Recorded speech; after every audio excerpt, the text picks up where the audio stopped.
आत्रेयगोत्रम् विष्णुवर्धनाचार्यधर्माणं ब्रह्माणम् आचार्यं याजमान्यं द्वामहं वृणे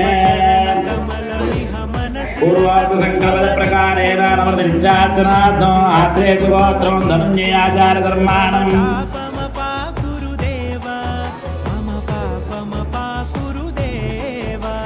अनवपञ्चार्चनार्थम् आत्रेयगोत्रम्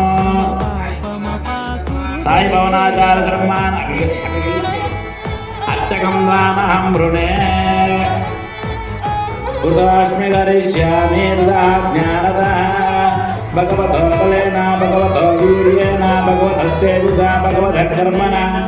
भगवतानुगृहीतो भगवतानुज्ञातो भगवद्यात्मा भगवत्कर्म करिष्यामि तद्भगवान् अनन्यथा